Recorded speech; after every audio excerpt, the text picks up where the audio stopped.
A 2-year-old girl boarded a plane, embraced in her mother's arms, as she prepared herself for the journey that was about to unravel in front of her. A journey that would take numerous twists and turns.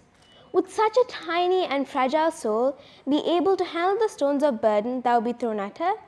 Dear parents, coach, friends, and guests, that her was me. 1 year of daycare and 3 years of preschool, I made it out alive. But on the 1st of September 2016, things took a turn. Was it a turn for the better or for the worse? You decide. Swinging open the classroom door, I stood there, as all eyes were on me. I mean, it happens to everybody, right? New kid at school things? No? Okay, moving on.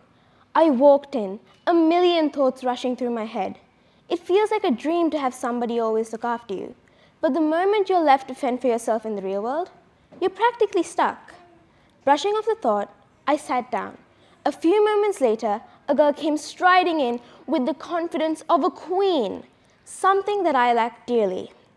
She plopped herself down in the seat next to me. Fast forward to what happened after all the cliche parts. I mustered up all my courage and babbled, hi, do you want me to be friends? I was embarrassed enough, but the fact that I stuttered made it 10 times worse. Okay, sure, the girl named Holly replied plainly. Little did I know that the girl who I had genuinely wanted to be friends with would one day turn out to be my arch nemesis. 11:30 at recess. The very next day, I walked out into the playground and saw something that probably started my whole villain arc. My friend was sitting in the sandpit with another one of my classmates. She didn't even wait for me to get my lunchbox. I was a very aggressive 6-year-old, so don't mind me silently glaring at the pair, silently plotting a murder. But here's the thing. I was desperate to not be the one kid with barely any friends who sits in the corner and cries. So when Holly introduced me to her new friend, I played along, and we became a bestie trio. At least, in my eyes, it was. But the more time we spent together, the more distant I became, until our friendship became so toxic, to the point where I spent sleepless nights thinking about what I had done wrong. Confused, I turned to my guiding light, my father. He listened to me carefully and replied, Harithi, remember, genuine friendships cannot be compelled or coerced. Although I was shattered, I still followed them around like a lost puppy. Holly had left to New Zealand, and the memories of all the horrible things she had done to me came rushing back.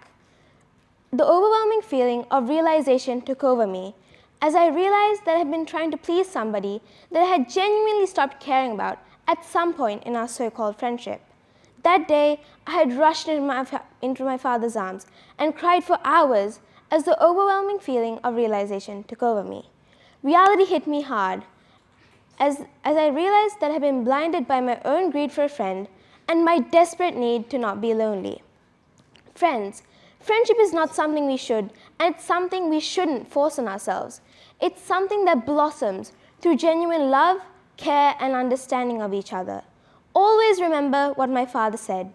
Genuine friendships cannot be compelled or coerced.